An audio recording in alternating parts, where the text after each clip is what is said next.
Hello, everybody. Good evening. Thank you so much for joining me again. This is a very exciting edition or episode because I have been talking about Francine Rivers non-stop. And so I get to discuss another Francine Rivers book that I actually love so much. This was actually the book that got me into my reading journey. This book stirred me to reading more and more, and I'm so glad I get to talk about it today. It's a very important book for me. And thank you. If this is your first time for tuning in, thank you so much. I am grateful. I don't take it for granted. Those of you that have been joining me, not missing any episode, I am grateful. Thank you so very much. Well, without much ado, I have a very interesting guest today. I say interesting because we've just met once. We met at a bookstore and then we kicked it off immediately. And she has a passion for books. She is a lawyer. And so I'm excited to have her here with me. So let's bring in Eunice. Eunice, hello, hello, hello. Eunice in the studio. Where is she? I hope this is not a network issue. Hello. Thank God. Hi. Thank you so very much. I was already getting scared, and I hope this is not going to be a network issue. But No, no, thank no, God. no, no, How no. are you? I'm so good. Good to see you. Yes, I'm pretty much excited. See you Um, too. what is this? Yeah, Yes. In fact, I can feel your excitement, and it's making me yeah, more excited. Like, there's nothing as good as when two people or more people come together to talk about a book they actually love. So yes, I yes, am yes. not taking this for granted. Mm-hmm. Thank you. So let me just ask, how was your day? Good Um, work, everything? yes, I had a really long day today. Like I was so productive, but it was long. And the good thing is I finished rereading Redeeming Love today, thankfully. So Oh, it's still great. fresh in my head. I was preparing for the talk, so I'm looking forward to it. But it was good. Good. Oh, thank God. Thank God. So let's go to Redeeming Love, the book of the day, the book of the Yeah. century. I Yes. reread this. I reread this. I finished reading it early in the week, and it felt like I was reading it for the first time again. I agree. And I agree. it's like every time I turn the page, I feel like, wow, how this writer is so blessed. I can't begin to talk about how blessed she is, how talented she is. It's So, how amazing. was it for you reading Okay. the Okay. book first time and rereading it again?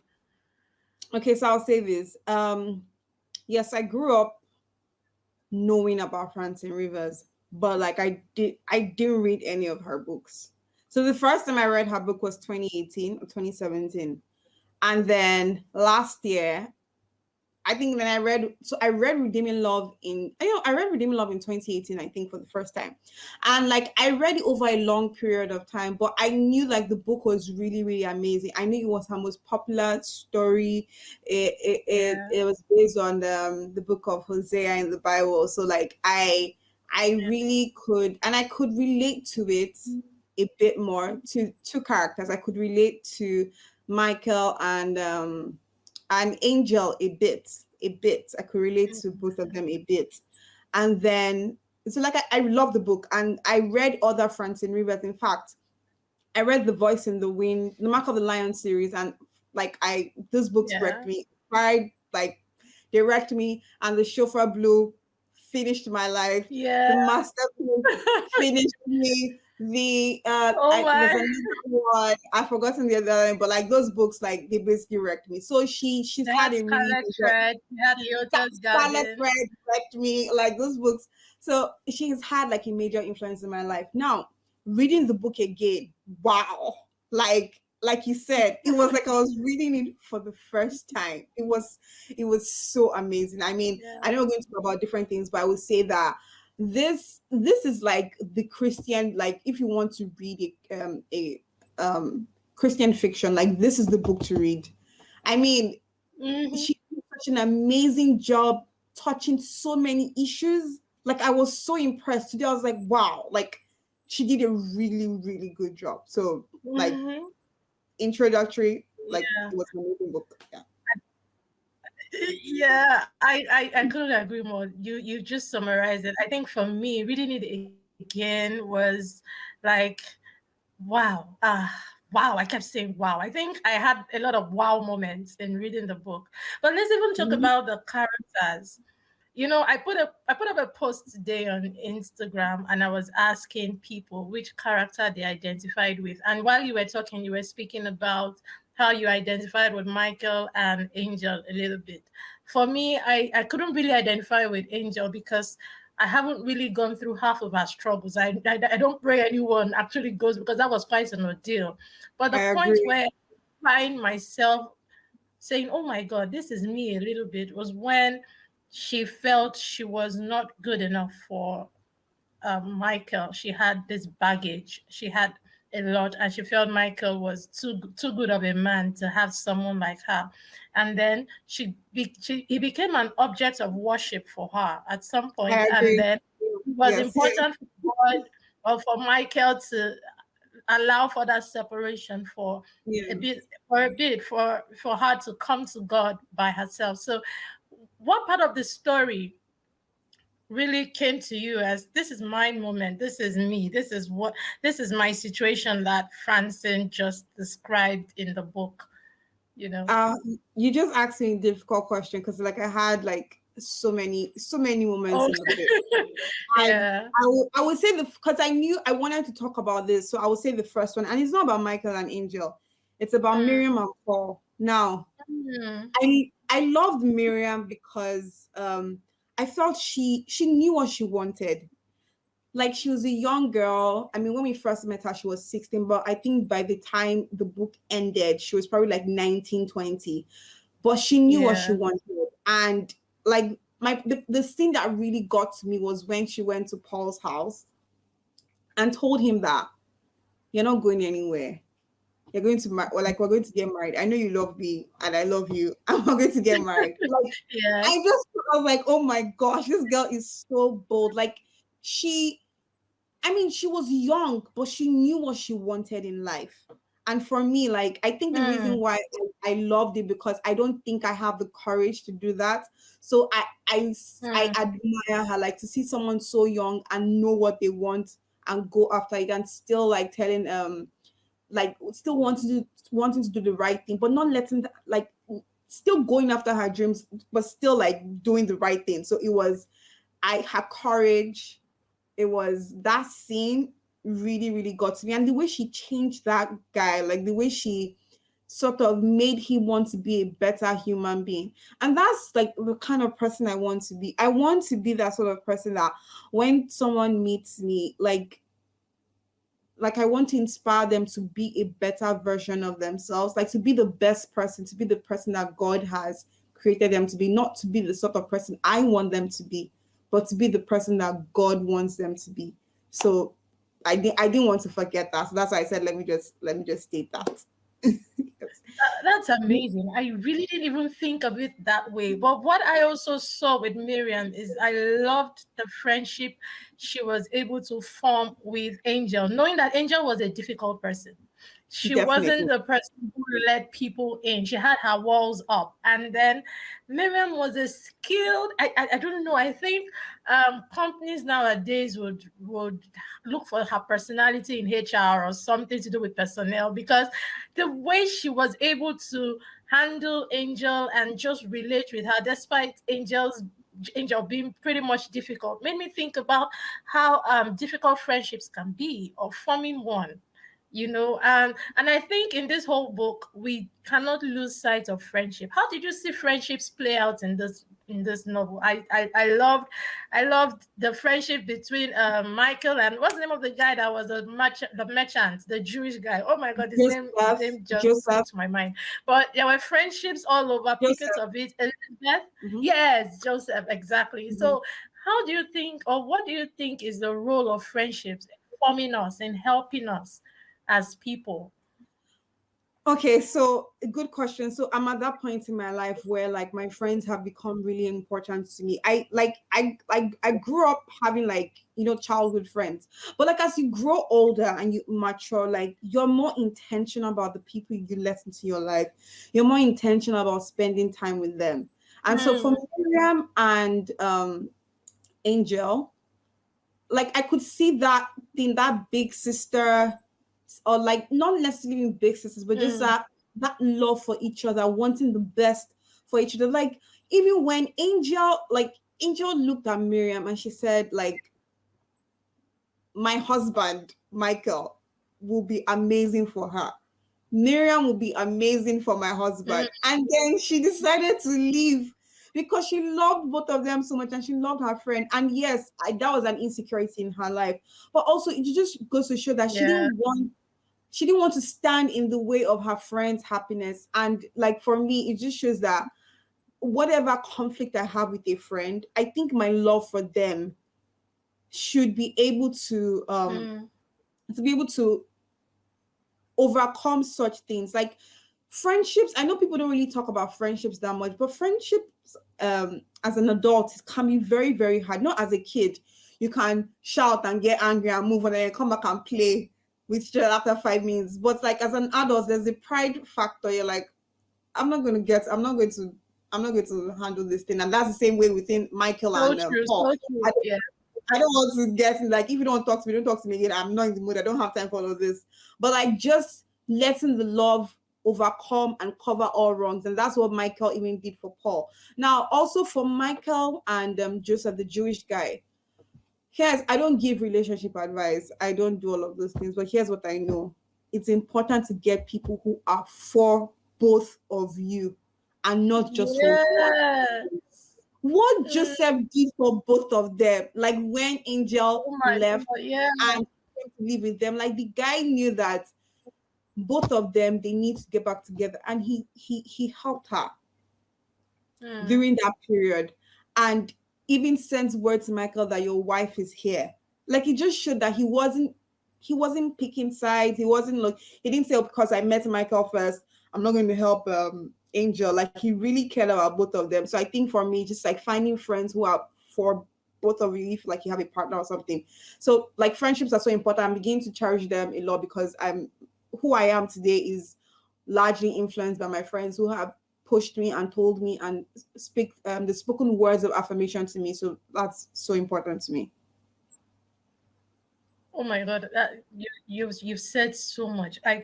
So much to unload and pack. And these are life truths. I just hope somebody is listening and getting something really good from here. And then let's even talk about the relationship between Angel and Michael. Oh my. What I said was, oh God, marriage isn't easy. Especially especially the God kind of marriage. And in fact, Jesus even said, in fact, when Jesus was talking about marriage, some people said this is a hard saying.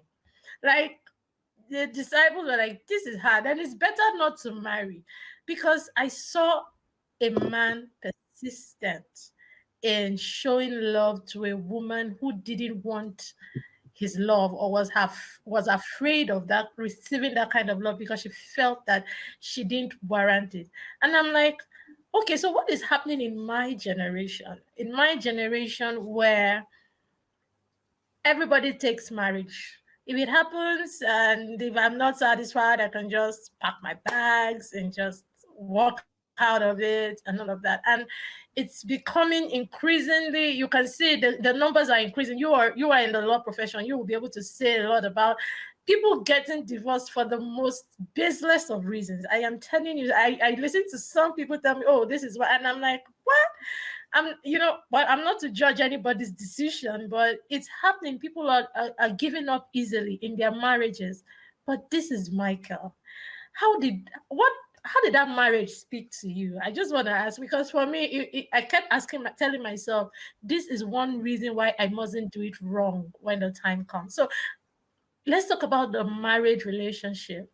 What are your thoughts, especially now that marriage is now not important, so to speak, for many. So I will say this. First of all, like I want to say, I don't like to give like relationship advice. So I'm taking my lessons from the book, and I mean I've never said this to people, but I always say that I've never said this out loud to like publicly, but I'll just say this. I used to say that if I wasn't a Christian, I probably wouldn't get married. Like I probably would just like have a relationship and live with my partner, live my life however. I want to. But because I'm a Christian, I understand that marriage is like important and it's the foundation, like all of those things. So I take that like seriously and all. And for me, two things: marriage can be an idol, and Mm. we see that. But before we go there, let's talk about how Michael loved Angel. You said there's something you said that made me smile. You said Angel was scared to receive Michael's love. Let's be honest. At first, she did not want it. She did not Yeah, want to be with Michael. She did not want to be with that's him. true. And I think Michael too, that I think if not that God told him to go ahead and marry this woman, like I think after a few Yeah, tries he would have quit because he actually wanted to quit. But Michael yeah, had this relationship with God, and like God told him that this was the person I want you to be with. And just so that if anybody who is watching this, you know that the book is actually based on the story of the book of Hosea in the Bible, where God told the prophet to yeah, marry a prostitute, and how she cheated on him and went back to prostitution, came back, went again, and God was just trying to show the children of Israel how much he loved them. So basically that's what the story is. So like, God speaks to us a lot through stories so that we can understand what he's trying to tell us. So yeah, she didn't want his love, and she just went there. She left. She married him like out of convenience because she was desperate. She needed to get out. So she married mm, him, and eventually Michael loved her so much, and then he broke down her walls. Then it now became an issue yeah, of, okay, I'm just going to repay this man for all that he's done for me, and after I'm going to leave. When that didn't work, she started loving him, and then she now has to deal with the insecurities about, I mean, I'm not good enough for this guy. And then when she was able to accept the fact that she loved him, he now became her Lord. He became her God. Hmm. And I love the fact that mm, that's the difference between Christian fiction and non-Christian fiction. Now, when you read like other love stories, it's like, oh, this person becomes your everything, the person comes like all to you, and the story ends there. But I love the fact that Francine Rivers still showed that Michael could not be her all in all. Yes, Michael loved her, but it was still not enough. Like, I mean, it was the perfect mm, relationship. Do you understand? Like, he did everything for her. yeah, He rescued her. He provided for her. He fought with his brother-in-law for her. He did everything he could for her, but it wasn't enough. And for me, it just goes to show me that I don't want to make an imperfect human being my idol or my god. Like, no matter how perfect the person is. This lady called Lisa Turker. She says even the best of men or best of husbands make horrible gods. Like, they will be horrible gods to you. So I love the fact that Angel had to go on her own journey to find her purpose in life. That was so important. mm, And yeah, find God for herself. You see, when she came back the final time, it was like yeah, she still, because now she wasn't going to put all her hopes and expectations on Michael. She had God, she had her purpose. She was able to forgive herself. She had stood up to the person who had abused her for years. mm, She had rescued girls. She had met God, and she knew who she was. She had learned how to deal and fight her insecurity. She had forgiven the person that hurt her. So once you're able to, like, I feel like Michael got a better version of her the third time she came back. yeah, I realized that yes, like, marriage is amazing, it's good, like relationships are great, even friendships, all those things are great. I mean, this thing can be applied to anything, like even your job can be great, can be amazing.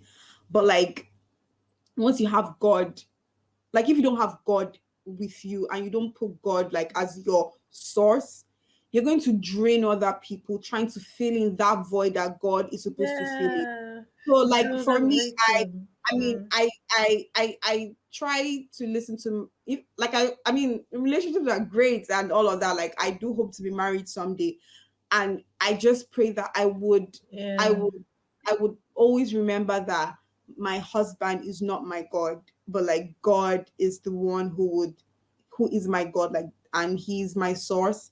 And because I have received love from God, I can love this person even in times when like the person's annoying me, or the person like walks out on me or hurts me. Because yes, like think about it, the same person that is loving you today will hurt you tomorrow. That's just how life is. And me, that I'm loving this person today, I'll hurt the Yeah. person tomorrow.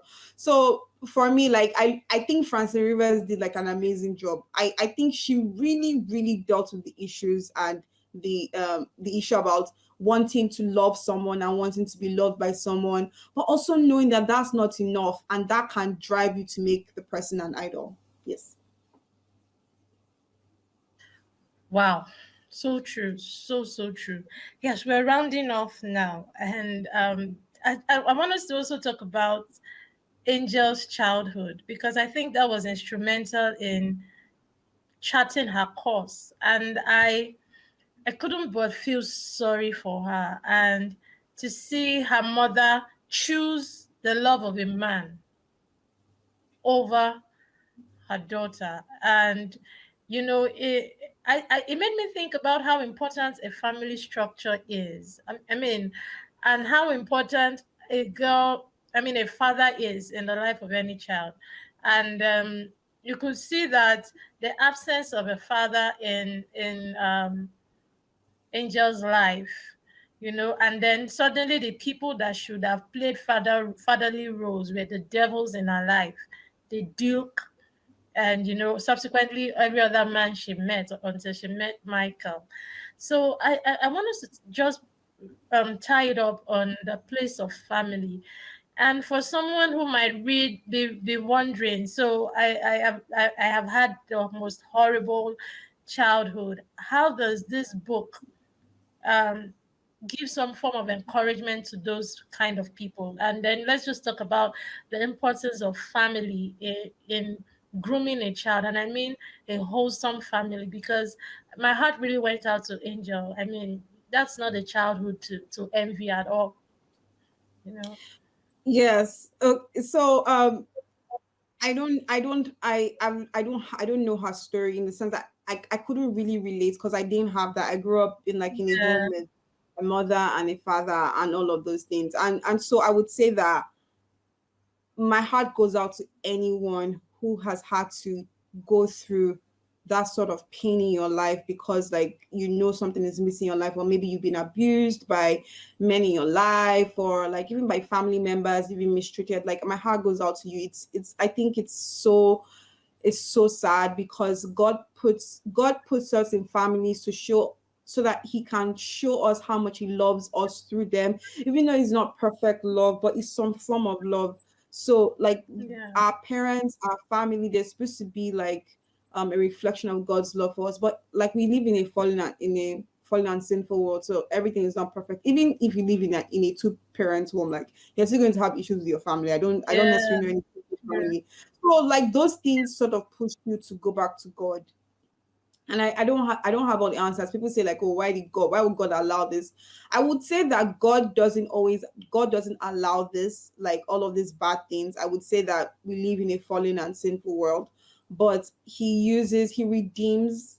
I truly believe God redeems. Like I mean, yeah, I truly believe it. I haven't seen redemption in every area of my life, but like I've seen in some. And like I know that God, and the thing about God redeeming and showing his glory in your life is you don't have to explain to anybody. You don't have to second guess it, like you would see it. And some of those things take time. Might not even see it immediately. It's just like when you're looking back, and then you're like, oh, okay, so this is why this happened. This is yeah, here, this is here. So like it's so important. And for I think one thing that gets me riled up is when I hear things about rape, sexual abuse. Like it gets me riled up. It hurts me so much, and so like my heart goes out to anyone who has gone through this. I just pray that God will see you through, and I pray you have people who would help you heal and move past that sort of this terrible tragedy, and that pain, God will show you the pain. Like God will show you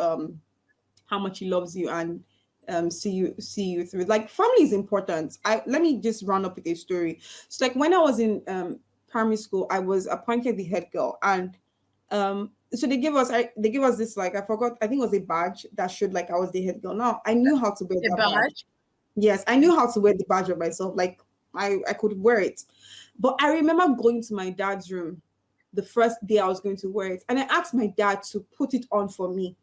And then he said, "Oh, like, but don't you know how to put it on?" I'm like, I can't remember what I said, but he still wore the badge for me. And then I was thinking about this story recently, and I realized that I didn't want my dad necessarily to put it on for me. I wanted his affirmation. Like I wanted him to tell me, "Oh, I'm proud of you," or like I just wanted him to. I just wanted to see the look on his Mm, face. Not really just say, but like just know that, like just see that affirmation and love. Like I just wanted to be by my dad and just let him know, like, oh, like I've achieved this sort of thing.